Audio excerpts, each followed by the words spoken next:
Olá, seja bem-vindo ao projeto de memórias do Instituto de Física da Universidade de São Paulo. Esse projeto foi criado e apresentado por mim, Lincoln Ribeiro, e meu amigo Victor Birwald. O intuito de nossa iniciativa é contribuir para a divulgação de ciência e para registrar a trajetória dos professores do Instituto, focando em seu trabalho acadêmico e área de especialização.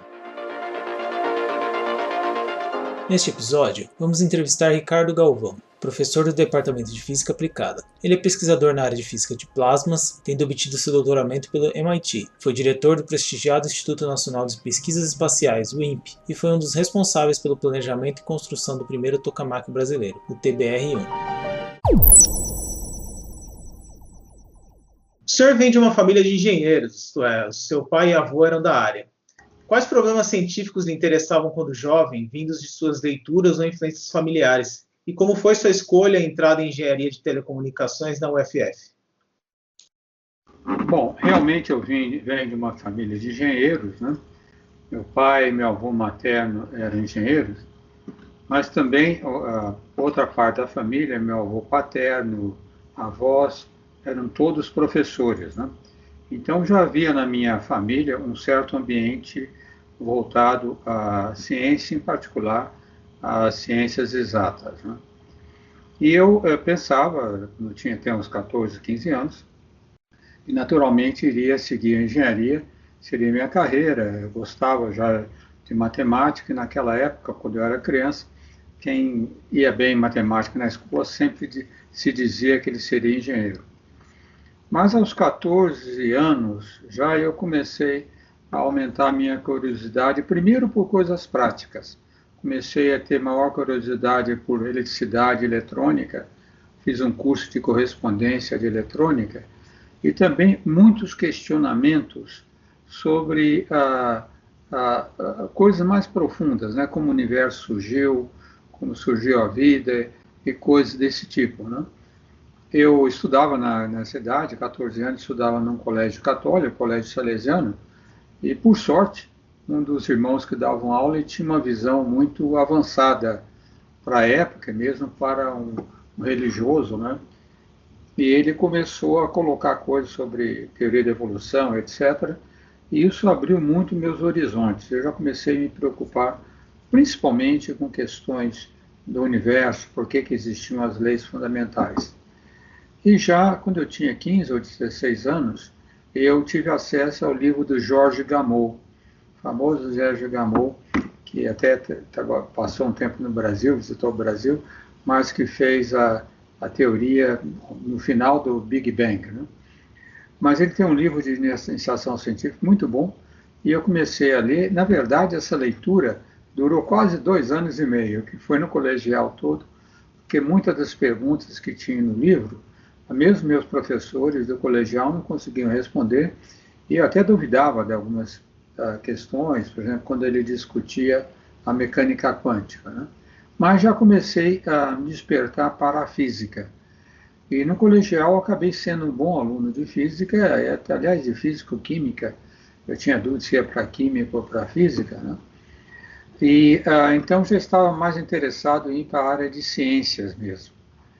Ora, o que aconteceu é que eu morava em Niterói, meu pai, embora fosse engenheiro, a minha família não tinha tantos recursos porque eu tinha um irmão mais novo, era muito, muito doente.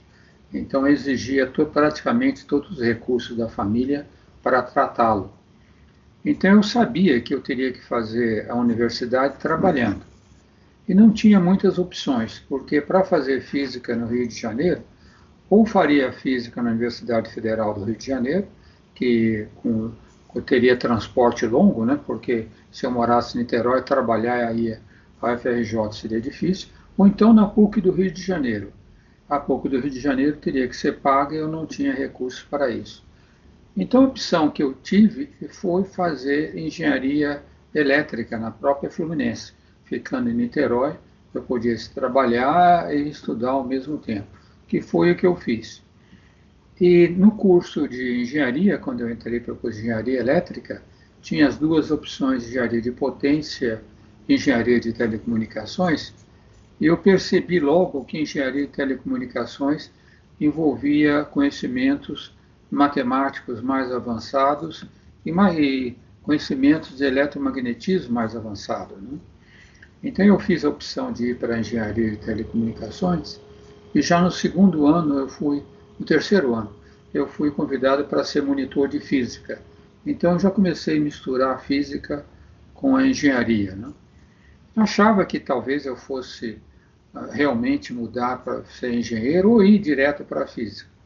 Acontece que no terceiro ano, em meados do terceiro ano, eu já tinha recursos suficientes guardados, que eu guardei muitos recursos, para ir fazer física na PUC do Rio de Janeiro, se eu quisesse, que aí naquela época eu percebi que era o melhor curso no Rio de Janeiro, era na PUC. Mas eu tive um grande professor, e grandes professores fazem muita diferença na nossa vida. Foi o Bernhard Gross. O Bernhard Gross foi um físico alemão que veio para o Brasil na década de 30, no Rio de Janeiro, e foi trabalhar no Instituto Nacional de Tecnologia. Era um físico de estado sólido, trabalhava em eletretos. Aliás, ele foi orientador do famoso Sérgio Mascarenhas. E ele foi meu professor na Fluminense de medidas elétricas. Era um excelente professor, muito cuidadoso, como todo alemão, e as suas aulas me encantaram. Até ficava aborrecido com colegas que não prestavam atenção, porque ele não era assim um professor cativante do ponto de vista como um ator, mas era cativante como físico e engenheiro. Então eu fui falar com ele, falei, olha, professor, expliquei a ele que eu estava fazendo engenharia de telecomunicações, mas que queria, na verdade, fazer física. Então eu estava pensando, no final daquele semestre, ir para a PUC do Rio de Janeiro, porque o vestibular que eu fiz no Rio de Janeiro me permitia ir para qualquer uma dessas universidades. E aí ele que me deu o conselho, ele falou, olha, você já está no terceiro ano de engenharia, vai logo estar acabando a engenharia, e a espinha dorsal da física, que é importante para a física, você acabou vendo no curso de engenharia, que é mecânica clássica, eletromagnetismo, eu soube que você é um bom aluno de eletromagnetismo, né? E métodos matemáticos, porque naquela época, no curso de engenharia, nós também fazíamos curso de métodos matemáticos.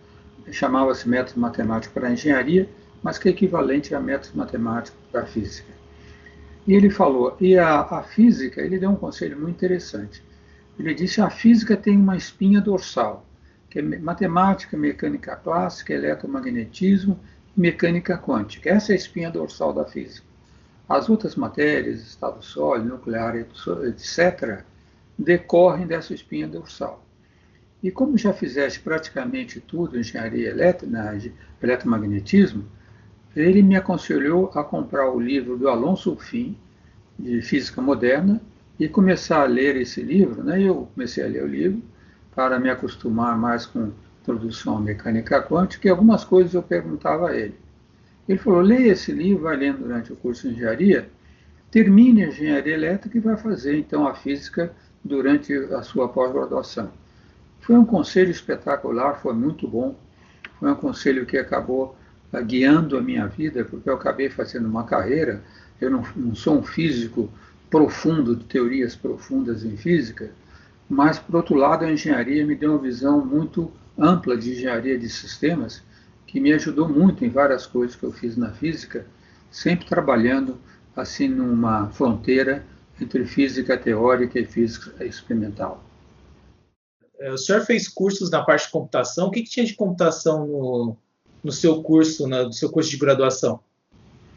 O meu curso de graduação, a computação, chamava-se regra de cálculo, né? Nós tínhamos que saber utilizar muito bem regra de cálculo, porque eu entrei para a engenharia em 1966. Consegui fazer o curso em 4 anos, então saí em 1969. E naquela época o que nós fazíamos era simplesmente usar a regra de cálculo, né? Eu me lembro muito bem, tenho ela até hoje aqui, uma regra Aristo, que o pai de um amigo meu, que era tcheco, foi para a Europa e eu dei dinheiro a ele para comprar a regra de cálculo que até hoje eu tenho. Mas já no final do curso de engenharia, eu estava já no 4º ano, começou a aparecer computadores. Na Fluminense não havia computador. eles estavam desenvolvendo, até trabalhei um pouco nele, um computador analógico.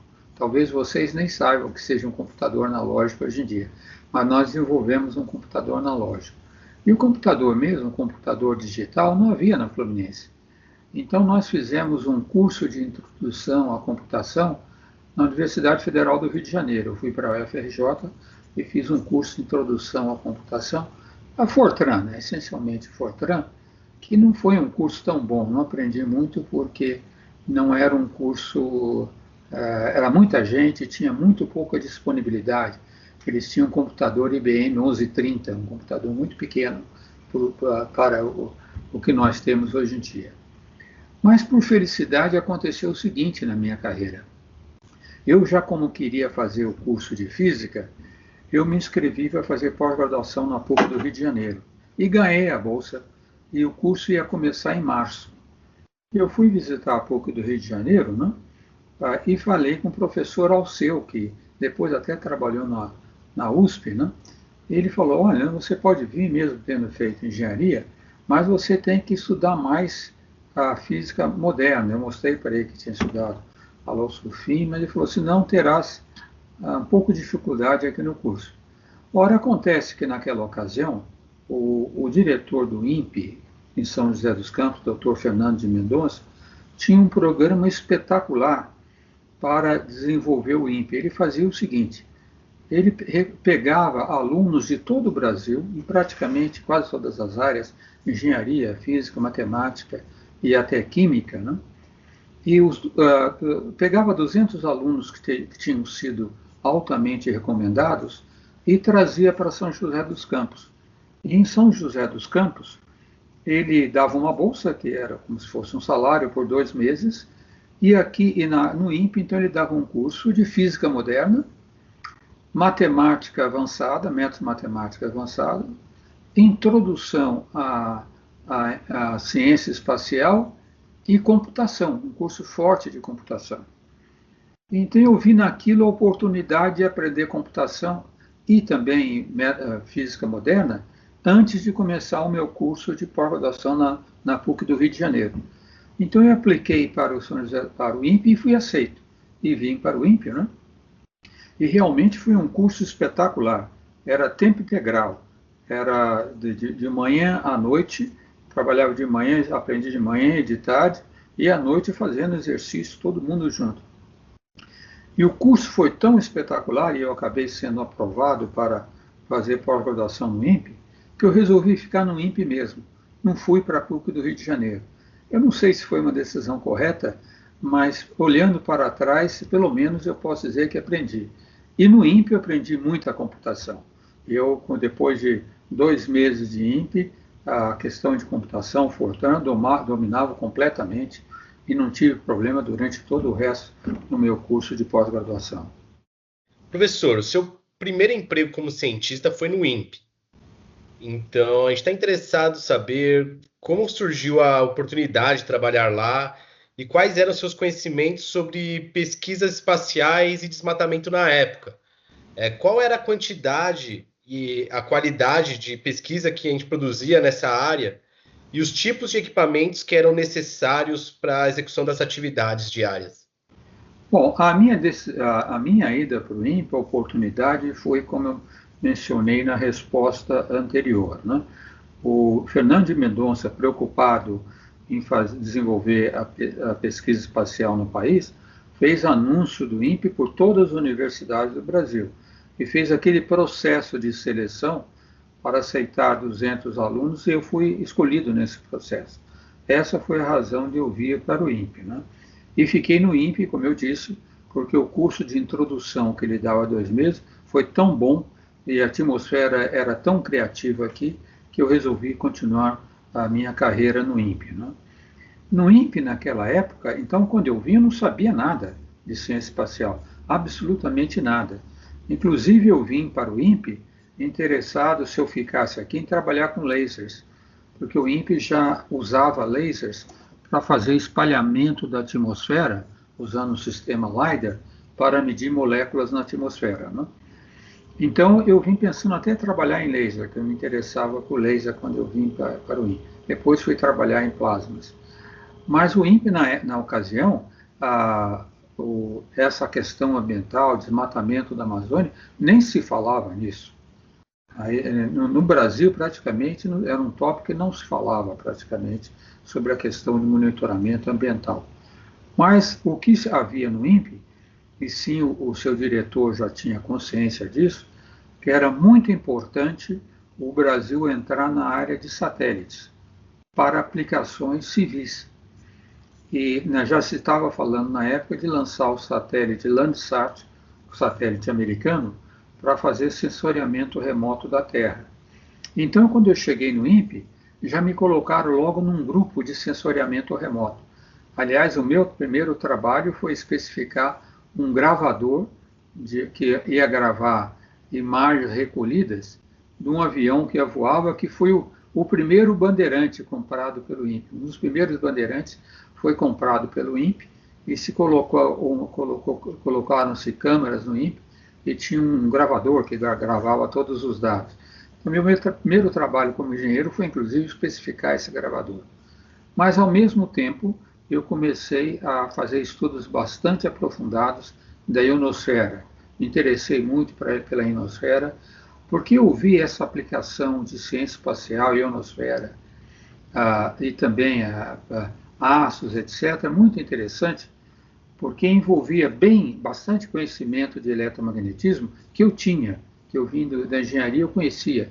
E também, tendo feito telecomunicações, muito dos equipamentos de radar, de mandar receptores, etc., eu conhecia a base desse equipamento, né? Então, eu vi aquela oportunidade de trabalhar na ionosfera como uma maneira de eu entrar na pesquisa em física sem sofrer muito, e aprendendo as outras partes da física, mecânica quântica, etc., mecânica estatística, ao longo do mestrado. E foi essa decisão que eu tomei, e foi assim que aconteceu no INPE. Agora, no INPE, na ocasião, tinha um computador Boragas espetacular, que era um dos melhores do país. Então, isso me deu muita oportunidade de aprender bastante computação. Por que o senhor foi fazer o doutorado no MIT e não aqui no Brasil? Como foi feita a escolha do tema do seu trabalho na área de física de plasmas e como era o seu dia a dia de pesquisa nos Estados Unidos? Então, o que aconteceu foi o seguinte: como eu comecei a trabalhar em física da ionosfera, eu comecei a me interessar bastante por física de plasma. Mas eu estava pensando em fazer física de plasma, eu estava pensando em ir para a ciência espacial. Eu estava pensando, na verdade, até me transformar em um astrofísico. Mas um dos meus colegas do INPE, o que eu considero talvez um dos colegas mais inteligentes que eu tive em toda a minha carreira, o Dr. Gerson Ludwig, começou a me falar sobre a questão de fusão nuclear e sobre a necessidade que teríamos no futuro de novas fontes de energia. Esse tópico me animou muito, porque desde jovem, na verdade, eu me preocupava com essa questão do que seriam as nossas fontes de energia no futuro. Tinha uma percepção clara que os combustíveis fósseis iam acabar, né? O meu pai foi engenheiro da Petrobras e da Shell, primeiro da Shell da Petrobras, e uma conversa que ele tinha sempre em casa, essa questão do que faríamos quando acabassem os combustíveis fósseis. Então, essa questão de fontes de energia sempre me encantou, e quando esse colega começou a falar sobre a fusão nuclear, isso me deixou muito interessado, né? Então, eu pensei, bom, eu vou acabar meu mestrado e vou tentar entrar para essa área. Agora, acontece que eu fiquei só um ano no INPE, porque o meu orientador era o professor Dharrambi Rai, que era um hindu muito bom que tinha vindo de Cornell, muito bom matemático. E naquela ocasião, na década de 70, o professor Zeferino Vaz estava começando a Unicamp, implantando fortemente a Unicamp, e ele o fez trazendo professores de todos os lugares do Brasil, professores doutores, inclusive do exterior, e atraiu muitos professores do INPE, muitos pesquisadores do INPE. Eu creio que uns 3 ou 4 foram para a Unicamp. Muitos do ITA também foram para a Unicamp. Então, o meu orientador foi para a Unicamp e me convidou a ir com ele, né? Então, eu resolvi ir. Foi um pouco difícil sair do INPE, porque eu gostava muito do INPE. Minha esposa também, eu já estava casado era de São José dos Campos, foi difícil para ela, fazendo faculdade aqui, ir para Campinas, mas eu vi aquilo como uma grande oportunidade e tive uma felicidade, porque para atrair esse pessoal para a Unicamp, eu já fui contratado como professor assistente, mesmo antes, sem fazer concurso. Eu e outros colegas, estava no momento de implantação, né? Então já fui contratado como professor assistente e pude terminar minha tese de mestrado na Unicamp. Ora, isso foi muito importante na minha formação científica, porque ao terminar a tese de mestrado na Unicamp, eu pude fazer os cursos de física que me faltavam na física da Unicamp.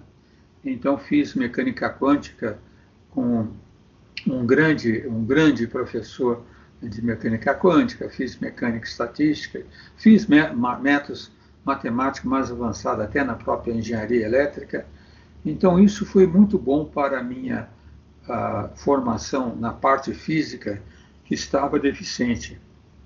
E foi também bom para eu terminar a tese de mestrado, que eu, na Unicamp, quando eu estava no INPE, eu tinha que fazer trabalhos, como disse, em sensoriamento remoto, fazer análise de dados produzidos pelos voos do Bandeirantes. Na Unicamp, não, eu pude fazer minha tese de mestrado só dando aula. Na verdade, eu era assistente do meu professor, eu era assistente no curso de eletricidade para engenharia e para engenharia. Isso foi muito importante na minha carreira e fico feliz, aliás, a questão de uns 5 anos atrás eu recebi uma homenagem, porque minha tese de mestrado foi a primeira tese de mestrado de engenharia elétrica da Unicamp e eu a publiquei. Eu fiz a tese e a publiquei, inclusive, sozinho, porque o orientador disse, bom, a ideia foi toda tua, coloque só um agradecimento a mim. Publiquei na revista IEEE, que é uma revista boa, e isso me deu bastante confiança para ir fazer doutorado fora. Por que eu fui para o MIT? Eu apliquei para várias universidades que tinham a pesquisa em fusão nuclear. E o MIT me atraiu. Eu, na verdade, apliquei para o MIT, também para Stanford, eu tinha muito interesse em Stanford também, Cornell, né? Mas para o MIT, o professor que me deu a carta de recomendação me deu uma carta muito elogiosa.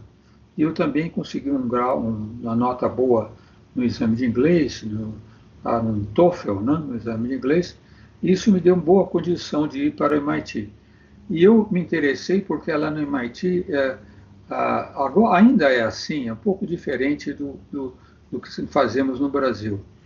As partes aplicadas de física são geralmente feitas no MIT nos departamentos de engenharia. Por exemplo, a física da matéria condensada é quase toda no departamento de engenharia elétrica ou agora no departamento de física dos materiais.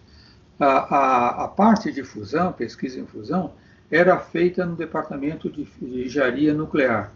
E o que fazia a física? A física fazia a física mais avançada, né?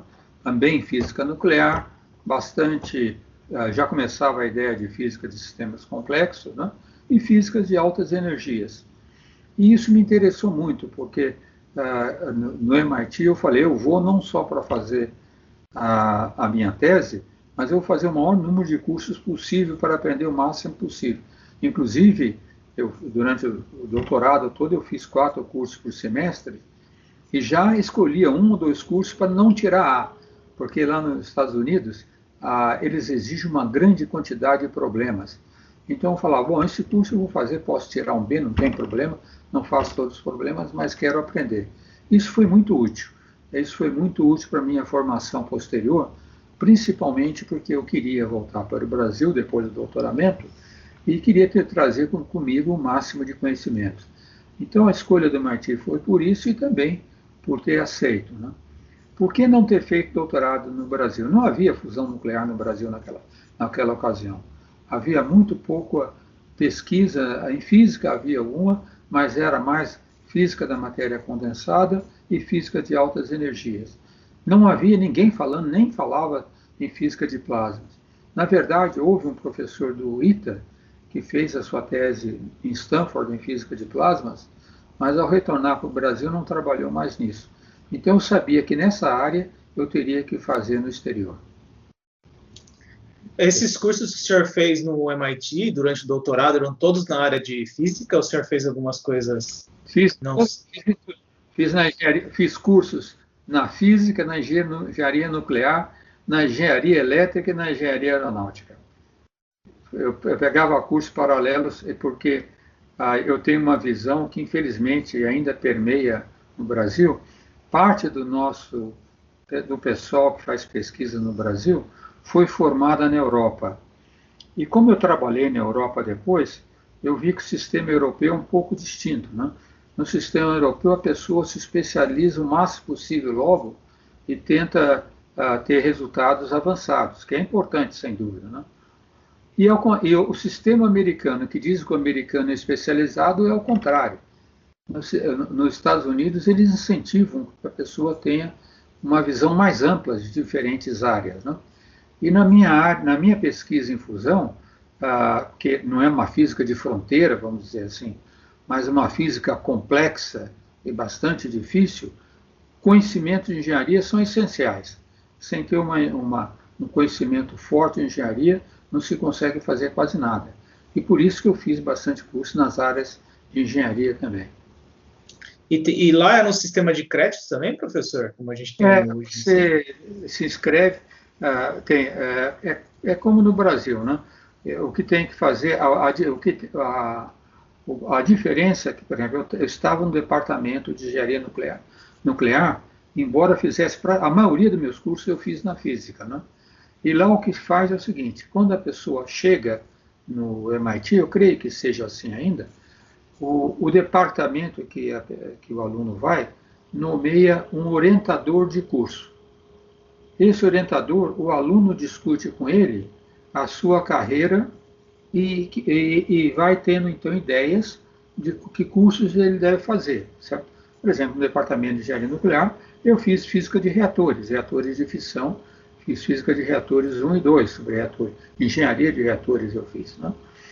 E ele vai orientando os cursos que a pessoa vai fazendo. Mas esse não é o seu orientador de tese. Isso que eu acho muito, muito interessante no sistema do MIT. Não sei se é em todas as universidades americanas. O aluno só tem um orientador de tese depois de passar no exame General, que em outras universidades é chamado Qualifying. Depois, no máximo depois de 1 ano e meio, o aluno tem que... É o exame de qualificação que nós temos na física, né, para doutorado. Tem que passar nesse exame, que é muito difícil. É um exame que tem uma parte escrita e uma parte oral também, né? Tem que responder várias perguntas oralmente e frente a uma banca que te põe contra a parede, né? Somente depois de passar nesse exame é que o aluno, aí então ele é considerado um aluno de doutoramento. E aí o aluno tem liberdade para falar com vários professores para ver com que professor ele vai trabalhar de acordo com seus interesses. E foi assim que eu fiz. Legal, é como se fosse um sistema de filtro aí que acontece no começo para não pressionar tantos pesquisadores em acompanhar desde o começo os alunos? E também para dar uma visão mais ampla, porque o que acontece? O MIT, a maior parte dos alunos que vão para o MIT vem de todos os lugares do mundo, né? E eles têm consciência que os alunos chegam e não sabem quem são os professores e quem trabalha direito, né? Então, eles evitam que o aluno se defina muito primariamente com quem vai trabalhar. Então, com esse sistema de fazer cursos e ter um orientador de programa, né, o aluno também vê os professores nos seus cursos, se interage mais no departamento. O MIT tem muito forte os cursos de verão e cursos de inverno. Por exemplo, eu aprendi computação simbólica no sistema um sistema que não se usa mais, hoje em dia, o Máxima, aprendi num curso de inverno no MIT, né? Então, nesses cursos, o aluno vai conhecendo, vai tendo mais noção, aprende muito com seus colegas, porque são colegas muito bons. Então, a definição de onde vai trabalhar como doutorado fica uma definição mais sólida. Isso é uma coisa muito importante. Comigo, inclusive, viu, Lincoln, teve uma situação interessante, porque eu queria fazer a tese experimental e fui fazer a tese experimental com um professor novo, que ainda era professor assistente no MIT, em um experimental, mas ele tinha se formado, doutorado em Princeton, e Princeton, naquela época, ainda é considerada a melhor universidade em física de plasma dos Estados Unidos, talvez do mundo, né? E eu resolvi trabalhar com ele, que era um professor novo, nós tivemos grande empatia, foi meu professor de curso, e eu falei, bom, trabalhando com um professor novo, eu posso produzir mais rapidamente. Mas após 1 ano e meio de trabalho, ele não conseguiu tenure, ou seja, não conseguiu ser efetivado no MIT. Então ele saiu do MIT e foi embora, ele levou o projeto com ele, né, um equipamento experimental. Então eu fiquei sem orientação, uma situação difícil, porque eu queria voltar para o Brasil. Mas aí um professor que me deu aula, o professor Bruno Coppi, um dos mais famosos pesquisadores de fusão do mundo, um italiano, soube do que tinha acontecido, foi me procurar. E falou, soube o que você fez, aconteceu contigo, não queres fazer uma tese teórica comigo, assim faz mais rápido? Eu falei, professor, eu tenho uma alegria grande de trabalhar com o senhor, me sinto honrado pelo convite, mas eu não tenho feito muito trabalho teórico. Aí se vê como que os americanos são avançados. Ele falou, não tem o mínimo problema, eu vou fazer o seguinte, eu vou te dar um tema, uma área, e você vai se inscrever num curso especial trabalhando comigo na área que eu gostaria que você trabalhasse. Você trabalha 6 meses nessa área e ao final me faz um relatório. Se o relatório for aprovado, fazes então a tese de doutorado comigo. Foi muito importante fazer, inclusive o relatório acabou dando mais tarde o meu primeiro artigo do doutoramento, que aliás publiquei também sozinho. Então, no MIT, antes do aluno passar nesse exame general, ele não é considerado um pesquisador para ir para o doutorado. Mas depois de passar, o departamento considera uma obrigação dar todas as condições de orientação para ele terminar o doutorado. Professor, já voltando para o Brasil, como se deu a sua contratação pelo IFUSP? Como que foi o processo seletivo e quais eram as outras opções? Se tinha outras opções que o senhor considerou na época para trabalhar como pesquisador? Olha, aconteceu o seguinte, eu voltei para o Brasil e eu me especializei lá nos Estados Unidos, minha tese de doutorado foi no Tokamak, como tem o Tokamak aí no Instituto de Física, né?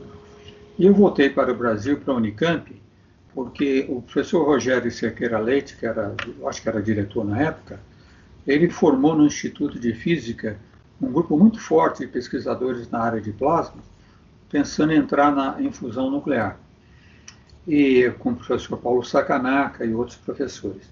E eu voltei para a Unicamp e voltei para o departamento de engenharia elétrica. Então, eu comecei a dar aula no departamento de engenharia elétrica, mas colaborando com a física, né? Colaborando bastante com a física. E depois de 1 ano e meio ou 2, agora não me lembro mais, eu pedi para ser transferido para a física. E fui transferido para a física, né? Só que nesse departamento, na Instituto de Física, esse grupo de fusão, eles queriam fazer pesquisa numa máquina, eu trabalhei muito nessa máquina. Na verdade, a minha primeira orientação lá que eu fiz, meu primeiro aluno de mestrado, foi desenvolver um equipamento não para a fusão, mas para estudar solitons em plasmas, porque os solitons tinham sido redescobertos em plasmas. Então, com o aluno de mestrado, nós construímos uma máquina para estudar solitons. Mas a máquina que eles estavam fazendo para pesquisa em fusão lá na Unicamp era uma que eu considerava que não tinha futuro para um reator a fusão. Chamava-se Theta Pint, uma máquina mais fácil de fazer, mas muito mais difícil de operar e de diagnosticar. E, ao mesmo tempo, na Instituto de Física da USP, o professor Ivan Nascimento, que acho que vocês conhecem o nome, que ajudou a montar o acelerador linear, foi aluno do professor Goldenberg, resolveu passar para a área de plasma, para a área de fusão. E pegou o seu grupo de alunos de física nuclear para montar, então, um grupo de plasma e desenvolver uma máquina. Só que ele teve a opção correta. Ele viu que a melhor máquina para fazer realmente era um tokamak, né? Então ele estava interessado, inclusive, em comprar um tokamak pequeno que estavam oferecendo, uma empresa americana estava oferecendo, uma empresa até que é um spin-up do MIT oferecendo uma máquina. E nós nos encontramos, eu encontrei com ele pela primeira vez, na reunião da Sociedade Brasileira para o Progresso da Ciência, em Brasília. E lá no almoço nós conversamos muito, eu me encantei com as ideias dele. Aí eu falei, professor, se o senhor quiser, eu posso colaborar consigo? E vamos projetar essa máquina no Brasil e fazê-la no Brasil. Mesmo que seja mais simples e não dê bons resultados, como os seus alunos são todos da área de física nuclear, não da área de plasma e tokamak, desenvolver essa máquina no Brasil vai dar a oportunidade de eles serem treinados, né, hands-on, como se fala nos Estados Unidos, no desenvolvimento dessa máquina. E ele aceitou imediatamente da ideia. Até hoje eu sou agradecido a ele por aceitar essa ideia. E aí ele me convidou para ir uma ou duas vezes por semana à USP para começar a dar aula de física de tokamak para os seus alunos. E eu comecei a fazer isso. Eu ia uma ou duas vezes por semana e dava aula sobre tokamak, né?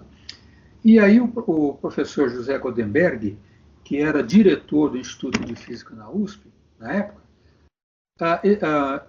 escreveu um ofício para o Zeferino Vaz, solicitando oficialmente a minha colaboração com o Instituto de Física da USP. Então eu comecei já em 1977 a colaborar fortemente com a USP. Passei aí 2 vezes por semana na USP e com outro pesquisador, um pesquisador australiano que veio fazer pós-doc, o professor Ivan Nascimento, o professor Simpson, que era um grande experimental, embora também não entendesse tokamak, e com o professor Ivan Nascimento, nós detalhamos o projeto do primeiro tokamak, o TBR-1, que foi totalmente construído e desenvolvido na USP, e que funcionou, entrou em operação em 1981 e operou até 1993, 1994, e foi uma máquina que permitiu o grupo vir a conhecer tokamak e formar muitos mestres e doutores. Ora, uma coisa que me incomodava sempre é que eu sempre gostei muito de física, mas meus títulos eram todos em departamento de engenharia. Formado em engenharia elétrica, mestrado em engenharia elétrica, e o doutorado, embora na área de física de plasmas, também foi em departamento de engenharia nuclear. E eu sempre ambicionei ter um diploma de físico. Então eu resolvi fazer a livre docência em física. Na Unicamp não havia livre docência. Então eu me inscrevi para fazer a livre docência em física no Instituto de Física da USP, né? E fiz a livre docência em 1983 e fui muito bem. E aí o professor Salinas então me convidou para entrar já para o Instituto de Física da USP, né? Naquela época eu já estava trabalhando também, já tinha pedido licença da Unicamp e estava trabalhando no Centro Técnico Aeroespacial num projeto de produzir plasmas por laser. Então eu primeiro entrei para o Instituto de Física da USP em tempo parcial só. Trabalhava no CTA em São José dos Campos e no Instituto de Física da USP em tempo parcial. Isso eu fiz por, eu acho que 6 ou 7 anos, até que em 1990 eu fiz o concurso para professor titular e fiquei então em tempo integral na USP. O senhor mencionou o Centro Técnico Aeroespacial, eu já vou aproveitar para perguntar quais são os eventos que te levaram a trabalhar lá e que tipo de projeto que o senhor atuou lá dentro? Isso foi um projeto muito interessante, né? Que eu sempre, essa é a parte talvez de engenheiro, quem é só talvez mais cientista se preocupa com os problemas da ciência mais avançada, mas alguns problemas de engenharia me interessam muito, né? Naquela ocasião, no centro, o governo militar, não, o governo ditatorial, tinha um plano de tornar o Brasil completamente autossuficiente na área nuclear, né? E para isso faltava nós dominarmos a tecnologia de enriquecimento de urânio. Então, como era um governo militar, eles resolveram procurar desenvolver essa tecnologia ao longo de duas vertentes. Uma era através do desenvolvimento de centrífugas de UF6, né, fluoreto de urânio, mas centrífuga de UF6, e separar o urânio 235 por centrifugação. Esse projeto foi coordenado pela Marinha do Brasil, em colaboração principalmente com a Unicamp e com o IPEM. Aliás, eu vim a conhecer esse projeto porque eu estava na Unicamp quando começou. E um dos coordenadores era o professor Jean Mayer, um grande físico formado no Instituto de Física, que depois fez carreira na França.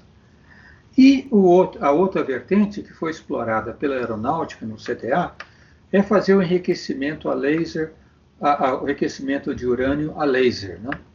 E esse projeto me atraiu muito, porque me pareceu bem mais físico. A ideia é que os isótopos de urânio 238 e 235 fazem que o átomo de urânio tenha uma pequena separação de linhas de absorção, mas essa separação pode ser explorada num projeto de absorção por 2 fótons. Então, sintonizando o laser nessa linha de absorção, causada pela diferença de massa no urânio 235 e por absorção multifotônica, se pode fazer que o urânio 235 se ionize e o urânio 238 não. E ao ser ionizado, ele é extraído, ele pode ser extraído, né? E naquela época, antigamente não se podia fazer isso, mas já no final da década de 70, começou a se desenvolver os chamados dye lasers, que são lasers de corante, que permite uma sintonia muito fina do espectro do laser, né? E o CTA, então, começou a desenvolver, um colega meu, que é formado em Cornell, doutorado em Cornell, o César Ghisoni, foi para lá exatamente para desenvolver esses dye lasers. E um outro colega que eu tive também, físico, esse físico no MIT,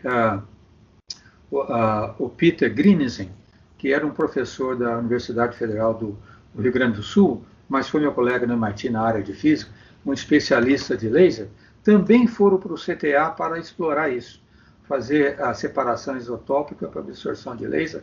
Eu achei um processo físico espetacular. Mas aconteceu o seguinte, eles conseguiram fazer a ionização, mas não conseguiam extrair, aplicavam um campo elétrico fortíssimo e não conseguiam extrair os íons de urânio como eles gostariam, né? E aí esse Hans-Peter Grinizen falando comigo, né? Falei, olha, o que vocês não estão vendo é que vocês estão ionizando bastante e tem um problema de blindagem em plasma chamado blindagem de Debye que vocês não estão levando em conta, né? E essa conversa também estava presente um outro físico muito amigo meu, que eu devo muito que aprendi a ele, o professor Luiz Carlos Miranda, que também era da Unicamp, que também foi convidado para ir no CTA para explorar esse assunto. Então, para encurtar a história, eles me convidaram para ir para lá para compor a equipe na área de plasmas. E assim eu fui, eu fiz inclusive vários trabalhos com o próprio professor Miranda lá, e durante algum tempo eu fui o chefe da divisão de física teórica, né? Esse trabalho teve algum êxito na produção de enriquecimento de urânio 235, mas, na verdade, as centrífugas desenvolvidas pela Marinha acabaram tendo resultados muito melhores, porque eles dominaram, e foi um trabalho espetacular, o desenvolvimento de mancais magnéticos aqui no Brasil. E com isso conseguiram centrífugas com rotações fortíssimas, acima de 30 mil rotações por minuto. Então, num projeto mecânico, né, conseguiram enriquecer muito mais o urânio 235 que por separação isotópica laser. Por isso que esse projeto foi descontinuado e eu saí, então... Aliás, antes de foi descontinuado, eu saí do CTA desse projeto. E isso é tudo com investimento militar, né, professor, para executar esses projetos lá? Na verdade, era um investimento, não era militar. Era o chamado Programa Paralelo Brasileiro, né? Isso foi criado no governo militar e a parte ruim, a parte, vamos dizer, demoníaca desse programa todo é que era claro, eu conversava com alguns militares, era claro que para muitos o importante era enriquecer urânio para fazer a bomba atômica, né? Para muitos isso era o interesse, né? O interesse que eu fiquei fora o tempo todo e por isso que eu não entrava nas áreas mais secretas do projeto, né? Mas isso não foi à frente, por isso nós devemos a grande atuação da Sociedade Brasileira de Física, junto com a Associação Argentina de Física. Os físicos brasileiros e argentinos, né, perceberam que essa corrida nuclear entre Argentina e China e Brasil ia ter consequências gravíssimas, né? Então, eles fizeram um movimento muito grande, que entrou o próprio professor Moisés no CESVAG, o professor como é que é? Pinkelli Rosa e vários outros, né? E conseguiram fazer uma associação, propôs e foi criada uma associação chamada ABAC, que é Argentina, Brasil, qualquer uma associação, para controlar as instalações nucleares no Brasil e na Argentina, um controle mútuo, de visitas mútuas, né? Se comprometendo de forma alguma a desenvolver, a enriquecer urânio para aplicações militares, para bomba nuclear. Ou seja, manter o enriquecimento de urânio até 5% no máximo, e no caso de propulsão nuclear para submarino, até 20%. Isso foi um efeito espetacular e nós conseguimos, na Constituição de 88, colocar explicitamente a proibição do desenvolvimento de armas atômicas no Brasil, né? E o resultado de toda essa ação é que o Brasil, felizmente, com esse trabalho feito com a Marinha, atualmente domina totalmente o ciclo nuclear, desde a extração de urânio até enriquecer e produzir os combustíveis, sem nenhuma aplicação militar impactante. Fantástico, fantástico. É bem interessante essa história, professor, porque hoje, é engraçado que hoje voltam a se discutir, né? Recentemente aí queriam se discutir o projeto nuclear brasileiro novamente, construção de bomba e tal. E é bom a gente lembrar dos esforços que foi lá atrás para a gente conseguir e não seja empenhado, né, força e trabalho para fazer esse tipo de coisa, e sim para coisas mais importantes, para domínio de engenharia e fazer trabalhos que realmente interessam, né? Na verdade, os dois programas que estão sendo revistos agora, até no governo Bolsonaro, é o Programa Nuclear Brasileiro e o Programa Espacial Brasileiro, né? No programa nuclear, eu li várias coisas do programa, inclusive um grande amigo meu, o Dr. Cláudio Almeida, colega meu de MIT, né? Ele trabalhou quase 20 anos na Agência Nacional de Energia Atômica. Ele foi diretor da Associação Brasileira de Energia Nuclear, a ABEN. Então, através dele, eu pude tomar muito conhecimento. Isso pode ter certeza que esse programa nuclear, não vamos criticar, não tem nada de bomba nesse programa. É para produção de energia e para aplicações médicas, né? Por exemplo, um trabalho impressionante, muito importante que é feito pelo IPEM, é a produção de tecnécio, né? Que é o molibdênio 99 tecnécio, que é um radiofármaco para diagnóstico de câncer, essencial para o país, né? Ele tem um trabalho enorme, quer dizer, para aplicações em medicina nuclear. Então, esse programa, a não ser que o governo resolva não respeitar a Constituição, porque a Constituição proíbe o desenvolvimento de armas nucleares. Há uma grande confusão com relação a isso, com relação ao submarino nuclear, porque a sociedade ouve sobre o submarino nuclear e pensa que é uma arma nuclear. O submarino nuclear não é uma arma nuclear. Ele usa um reator que é enriquecido um pouco mais, a 20%, porque é um reator compacto, que tem que ficar dentro do submarino. Então, por isso, ele tem maior densidade de energia. Então, tem que ter o urânio mais fortemente enriquecido, né? Mas é um reator que está lá para a área que, você sabe, todos sabemos que embaixo do mar não pode ter motor de explosão, né? Então, os submarinos, eles funcionam com baterias, né? E essas baterias descarregam, então, os submarinos usuais têm que subir à superfície para ligar os motores e recarregar a bateria. Um submarino a propulsão nuclear não sofre desse problema, pode atravessar debaixo do mar profundidades enormes por muito tempo, simplesmente usando o reator nuclear. Então não é uma arma nuclear, é propulsão nuclear.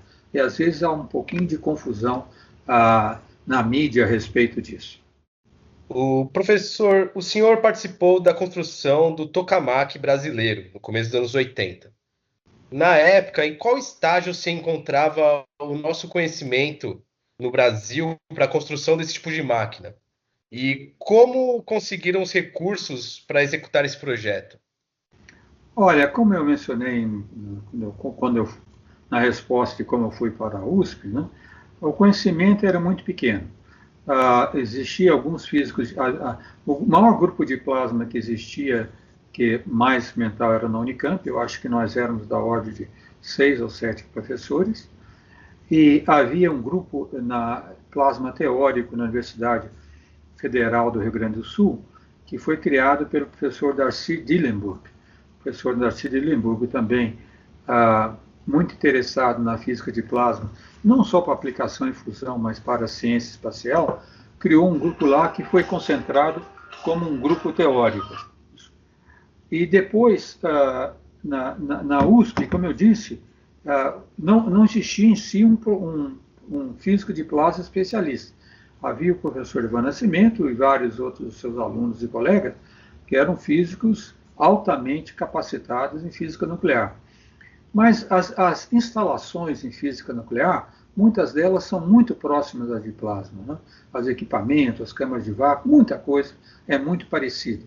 De forma que a transferência deles para a física de plasma não foi tão difícil assim, porque eles eram bastante especializados e muito competentes. Então esse grupo foi sendo criado, não existia um grupo estabelecido, né?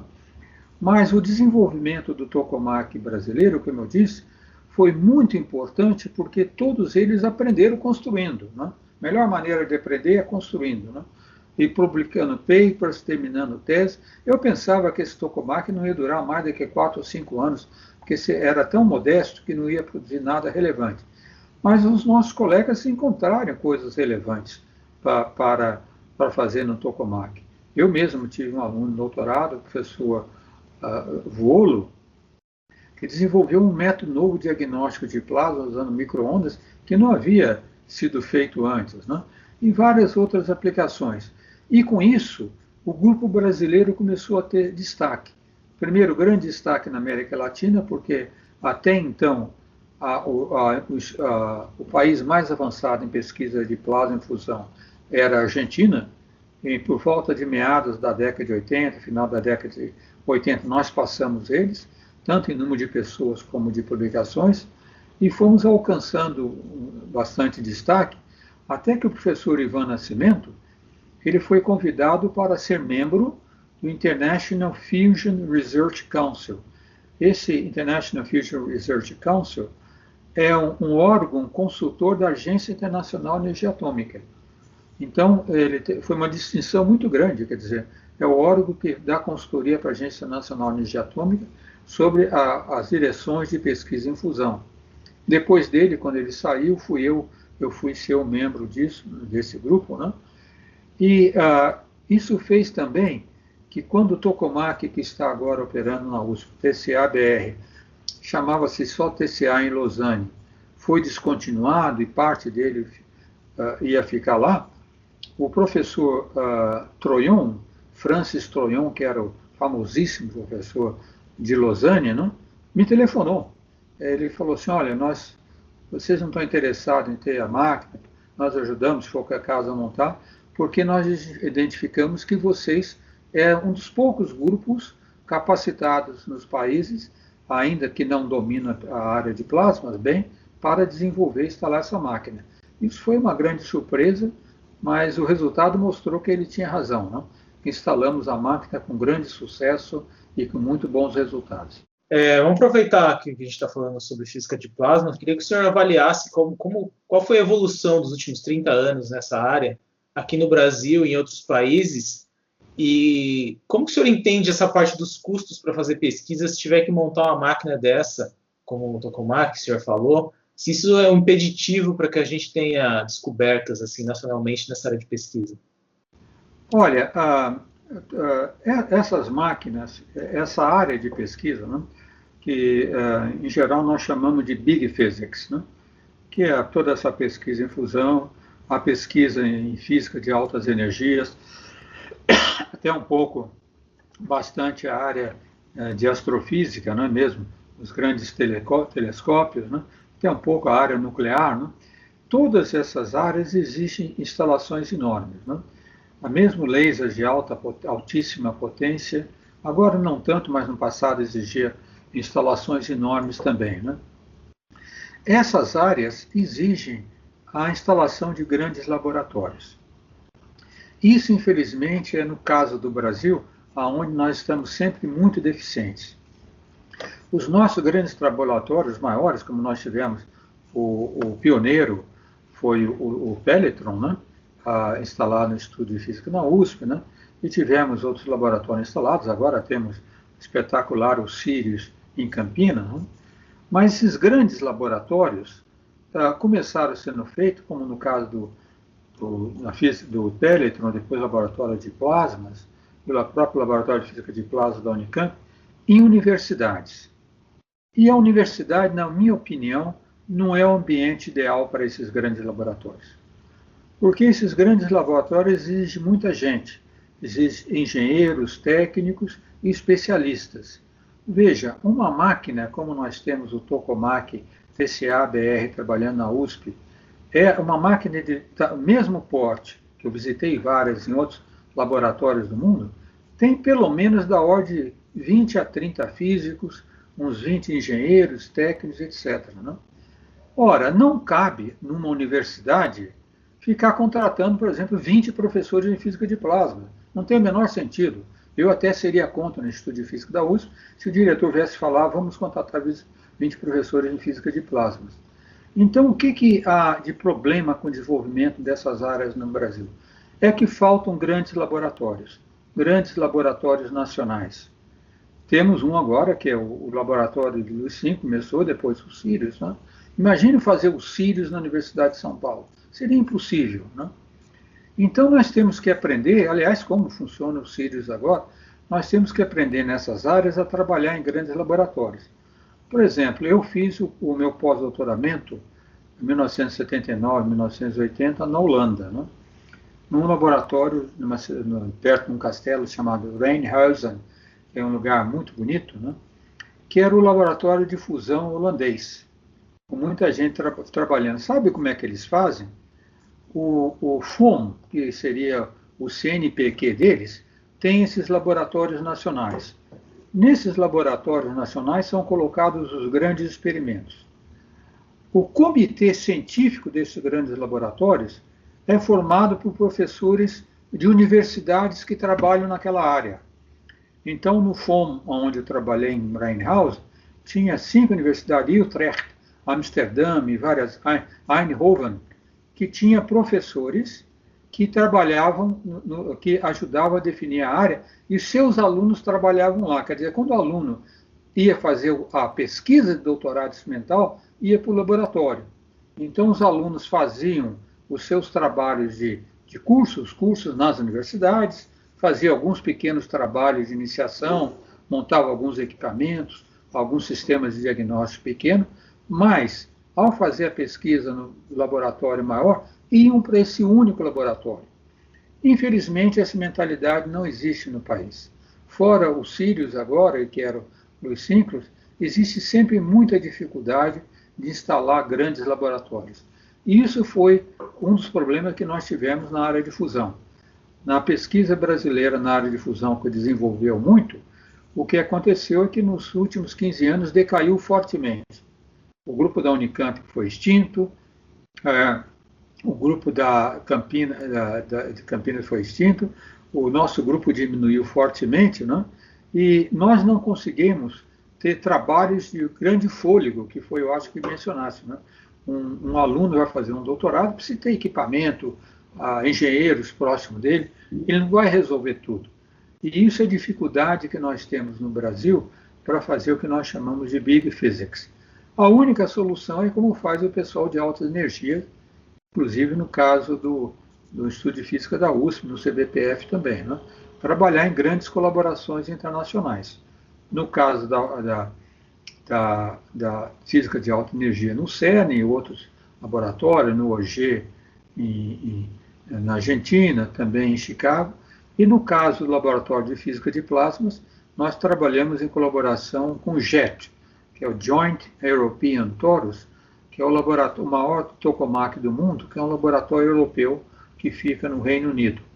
Se não fosse através dessas colaborações, infelizmente, pelo menos na área de física de plasmas para a fusão, as nossas investigações estariam totalmente extintas. Ô, professor, e nessa área é possível obter financiamento privado para fazer esse tipo de projeto? Porque eu entendo que nesses casos em que a gente tem um projeto nacional, a maior parte dos recursos investidos aí são de orçamento público, né? E talvez fora do país, por exemplo, Estados Unidos, que tem farmacêuticas investindo bastante em laboratórios de biologia, de química, bioquímica, o senhor acha que é possível ter essa participação privada para dividir um pouco esses custos? Ora, no caso, mesmo no exterior, né, embora tenha participação privada, os grandes laboratórios, como eu disse, o JET, o CERN, o Fermilab em Chicago, é recurso público. A maior parte é recurso público. Existem alguns recursos particulares de experimentos especiais ou aplicações que são contratadas, que é o caso, por exemplo, dos síncrotrons, né? Como o Sirius em Campinas, o LNLS, o LNS. Esses daí têm algum recurso privado que vem realmente, aliás, o síncrotron em Campinas é uma organização social, vem de encomendas colocadas pela indústria, né, aplicando. Mas não são os recursos determinantes para desenvolver esse laboratório. Nesses grandes laboratórios tem, na área de física, vou voltar mais à área de física, não coisa farmacêutica, mas na área tem que ser recurso público, não tem jeito. E no país não tem tanto, é verdade, nós temos bastante dificuldade para isso, né? Mas, veja, vamos colocar as coisas, os pingos nos is, deixando claro. É muito questão de prioridade e de estratégia do governo, né? Você veja, nós estamos agora muito preocupados em terminar o reator multipropósito brasileiro, RMB, que é o reator multipropósito que vai ser colocado exatamente onde tem, lá em Aramar, perto de Sorocaba, onde faz enriquecimento de urânio. Também vai ter o reator multipropósito, que é muito importante, principalmente para duas coisas. Primeiro, para a produção de radiofármacos, que é o tecnécio e vários outros radiofármacos, mas principalmente o tecnécio, e depois para o Brasil, para a matéria condensada, para o Brasil dispor de uma fonte de nêutrons frios, que pode fazer várias análises de matéria condensada que não se pode fazer para o raio-x, que seria um complemento ideal para o Sirius. Ora, esse reator multipropósito, há muito tempo, eu acho que ele foi proposto, as primeiras propostas já em 2009, até agora não conseguiu recursos plenos para ele. Ora, de quanto que nós estamos falando? Eu não me recordo mais de quanto é necessário atualmente, mas eu diria que alguma coisa da ordem de 4 bilhões de reais. Certo? Esses são os recursos dessa ordem agora, não é um número atualizado, né, que teria que colocar. Ora, no programa Ciência Sem Fronteira, né, que mandamos um monte de gente para fora, né, pagando taxas escolares para lá, e praticamente todo mundo voltou sem ter emprego, nós gastamos 13 bilhões de reais. 13 bilhões de reais. Botando os recursos lá fora. Não seria muito mais relevante, eu não sou contrário a mandar a gente para fora, como o Brasil sempre mandou, e mandar alguns alunos da graduação.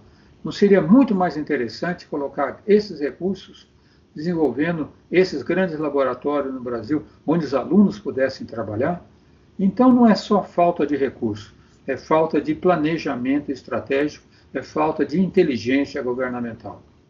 Olha, professor, vou ser sincero, olhando esse número de 13 bi ele assusta, né? Porque realmente, quando você investe 13 bi, as pessoas vão para fora, se especializam, e aí quando volta, você só gastou 13 bi para elas irem. Quando voltar, você não absorveu elas. Você não tinha o terreno preparado para absorver esse conhecimento e aplicar em produção de mais conhecimento, em você construir uma máquina e você empenhar em equipar um grande laboratório para absorver esses profissionais. É assustador mesmo, é uma falta de planejamento, parece que só pensaram o projeto pela metade, né? Ficaram Da muito invenção. preocupados em mandar a gente, que é bom, não é ruim, mas deveriam ter feito fizeram isso em 4 anos, e se procurar, entra na internet, eu desafio qualquer um a entrar na internet e procurar um relatório detalhado do resultado do programa Ciência Sem Fronteira. Não existe um relatório detalhado. Quantos foram formados, para onde foram, o que está fazendo, o que desenvolveram, não existe. Certo? Isso mostra que isso foi feito muito sem planejamento, né? Muito rápido, deveria ser feito. Mandar não só alunos de pós-graduação, mas alunos de graduação ir para o exterior. É importante os melhores alunos que possam ir, os que possam desenvolver. Não sou contrário a isso, né? Mas não em 4 anos mandando 100 mil alunos para fora e gastando um dinheiro enorme, né?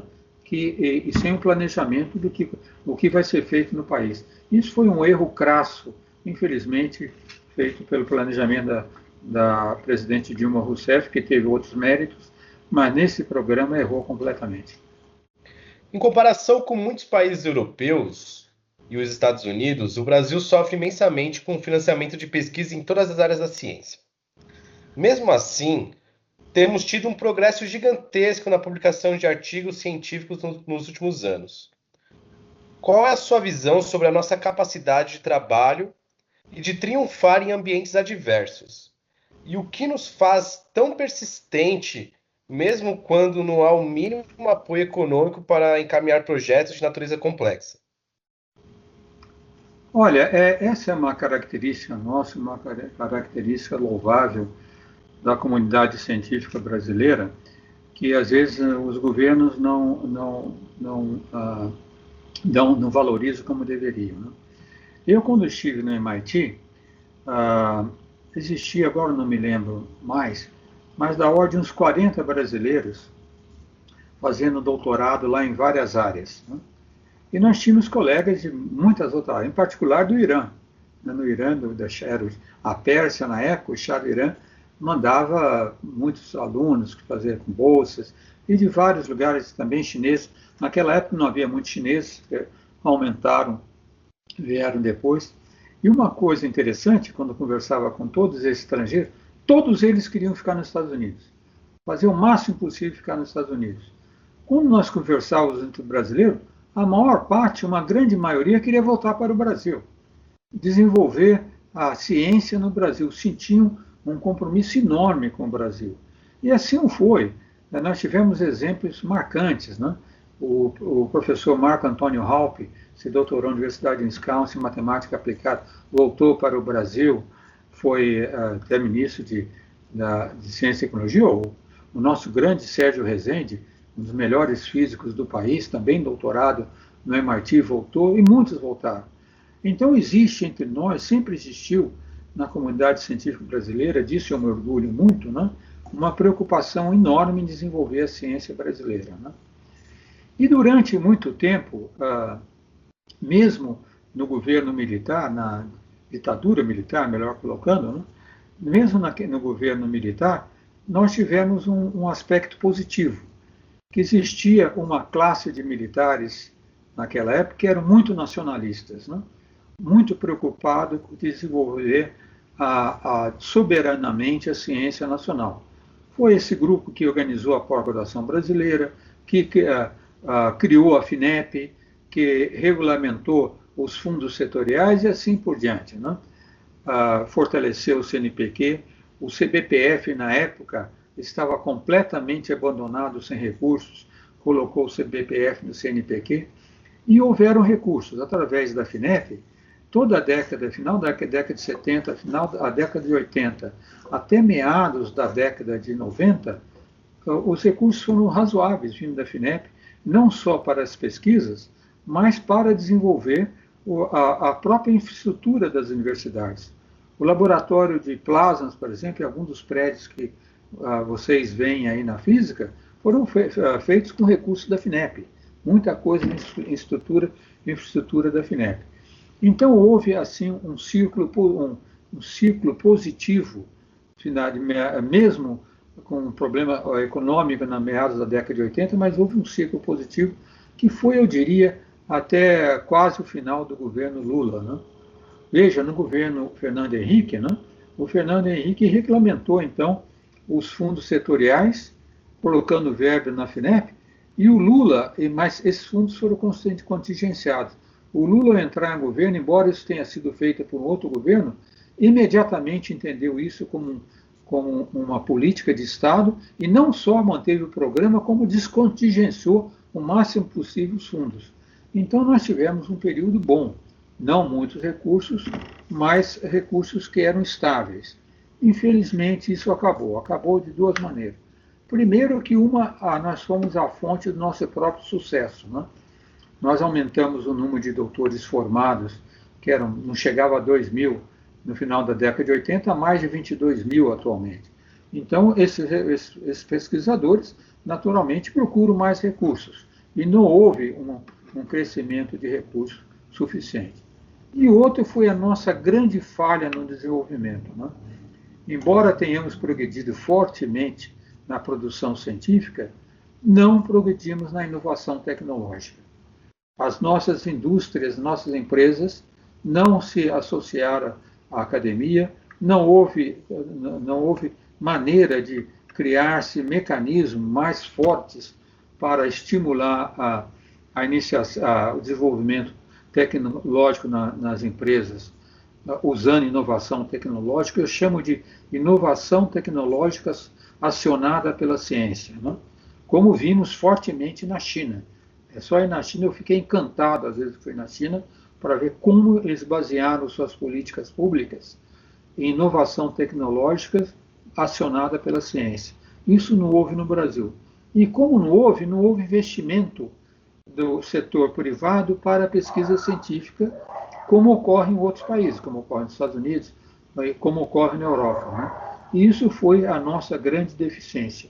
Eu não sei se nós teremos condição de resolver esse problema num futuro próximo.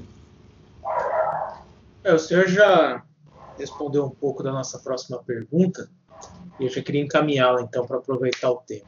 O senhor já tinha comentado bastante em diversas entrevistas, desde que o senhor foi exonerado do INPE, que a gente estava caminhando aí a passos largos para um obscurantismo e uma destruição das instituições de controle, né?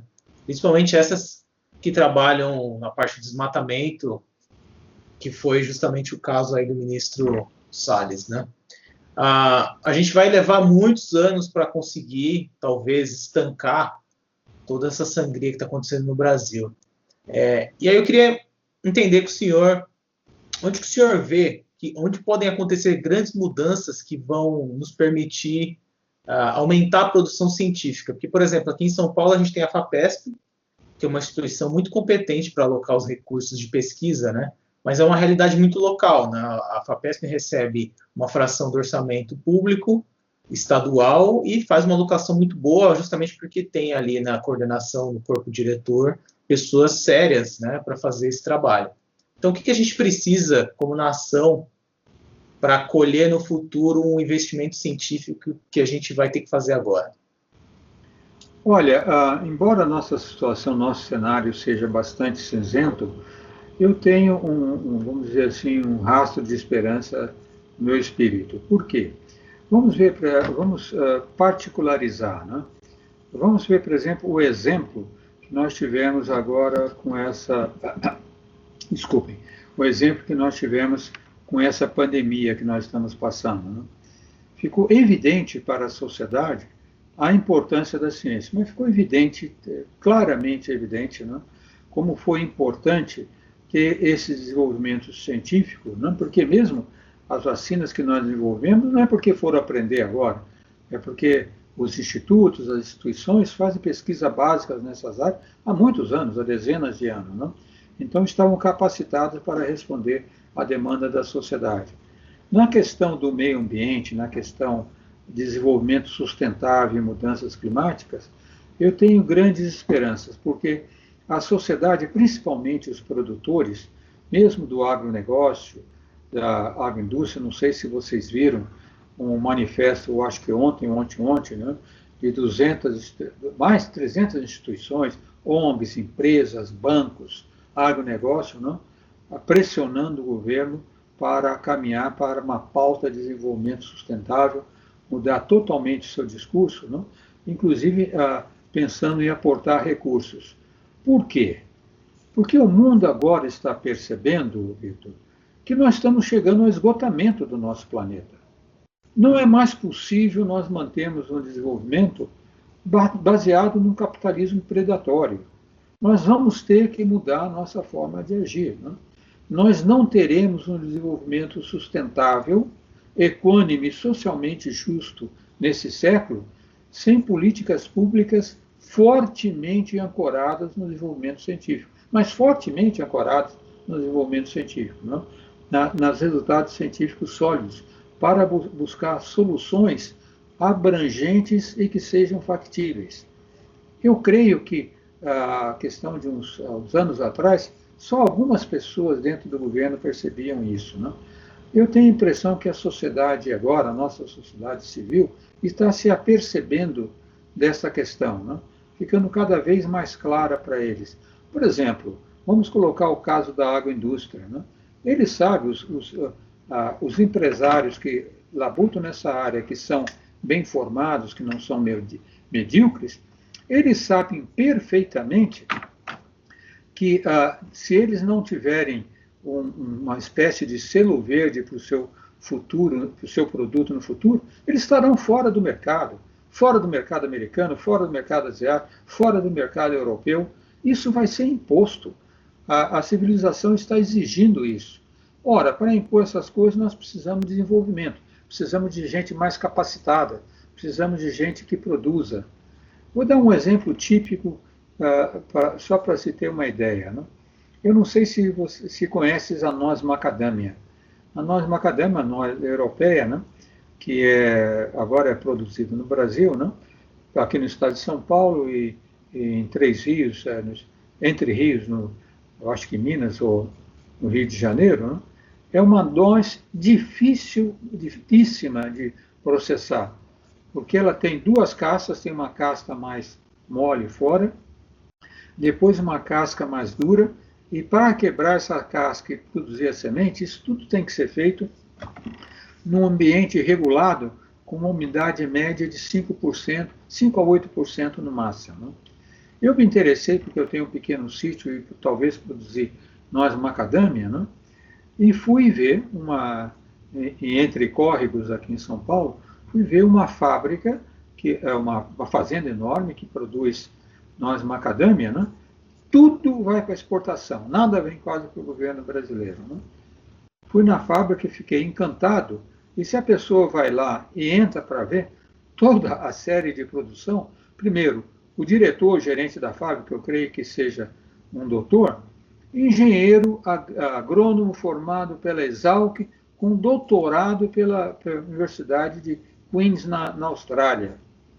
Os outros todos, vários que estavam trabalhando, alguns agrônomos, engenheiros agrícolas, todos com pelo menos o mestrado. E vai se ver a linha de produção, tecnologia de ponta. Não é quebrando no machado que se faz. Né? Se vai quebrar no machado, eles estão fora do mercado.